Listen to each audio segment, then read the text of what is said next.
Ya. Ya, Mas Aji, kalau dari survei yang Mas Aji dan juga teman-teman buat begitu ya, kan tadi sudah ada 5 variabel begitu. Nah, urutannya siapa aja Mas Aji yang dari awal sampai ke paling bawah? Untuk urutan cawapres atau capres, Mas? Cawapres. Iya, ya kalau tadi yang kami sampaikan ya bahwa ada 8 nama yang kita uji ya. Memang kalau kita ingin buka lagi ya dari perbincangan di media massa ya atau informasi yang beredar di media massa, sebetulnya masih banyak nama lain yang muncul sebagai kandidat calon wakil presiden ya. Namun dari nama-nama itu kita sortir lagi sehingga tersisa 8 nama yang kita anggap merupakan cawapres yang potensial ya, yang kita uji dalam indeks cawapres ya. Sehingga tadi yang saya sempat sampaikan bahwa sebetulnya banyak variabel yang bisa kita ukur. Namun kami memilih dari berbagai variabel itu hanya 5 variabel yang menjadi pertimbangan utama. Nah, sehingga setelah kita uji dengan panel expert tadi, dari total 5 variabel yang menjadi pertimbangan utama, tidak ada satupun cawapres yang memenuhi 5 variabel tersebut ya. Hanya satu nama yang kemudian memenuhi paling tinggi tiga indeks ya, atau 3 variabel, yaitu Pak Airlangga Hartarto ya, Ketua Umum Partai Golkar, yang memenuhi 3 indeks variabel ya. Yang pertama soal kuasa tiket, yang kedua pengalaman pemerintahan, dan yang ketiga adalah jaringan logistik ya. Nah, jadi Mas Bayu, kalau saya sambung tadi yang disampaikan oleh Mas Umam ya, bahwa sebetulnya dalam pemilihan ya, dalam pemilu, dalam kontestasi, sebetulnya ada 2 hal yang berbeda ya. Yang pertama adalah bagaimana how to campaign, dan kedua adalah how to govern ya.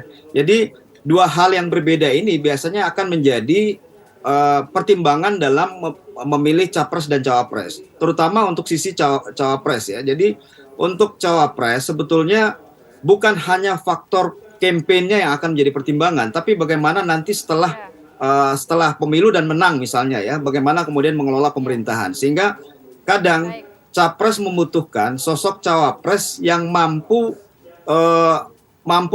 melengkapi image mereka ketika nanti campaign ya. Karena ketika pemilih melihat pasangan capres yang lebih komplit saling melengkapi ya, itu kemudian menjadi salah satu potensi elektabilitas yang nanti akan muncul ketika kampanye nanti ya. Sehingga mengapa kemudian indeks ini kami gabungkan menjadi satu indeks, karena ini semua menjadi pertimbangan yang harus dilihat oleh capres maupun Oke, ke Mas Umam.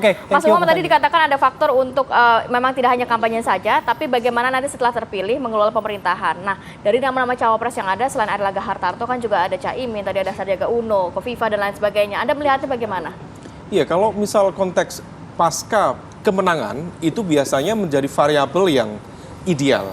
Karena fokus dari seorang capres biasanya lebih fokus pada konteks yang pasti bisa mengantarkan pada kemenangan lebih dulu.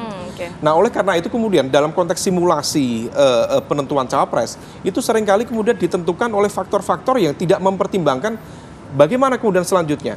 Oleh karena itu seorang capres itu seringkali yang diinginkan adalah ketika mendapatkan cawapres barangkali bisa mengamankan, kalau misal tidak memberikan dukungan elektoral, tapi mengamankan basis elektoralnya, tetapi tidak memiliki power politik yang cukup signifikan untuk men-challenge, untuk kemudian ngerecoki secara politik dari capres yang ada. Karena kalau misal cawapresnya juga powerful, memiliki kapasitas yang juga memadai, bisa kemudian terjadi matahari kembar di dalam konteks pemerintahan.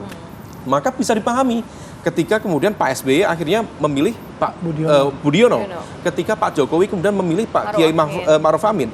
Maka potensi yang kemudian dihitung lebih kuat adalah bagaimana mengamankan proses pemenangan itu sendiri. Bukan kemudian selanjutnya. Adapun selanjutnya kalau misal memiliki kredibilitas, pengalaman dalam konteks pemerintahan, itu tentu akan memiliki nilai positif. Tetapi poin dalam konteks kontestasi bukan di situ.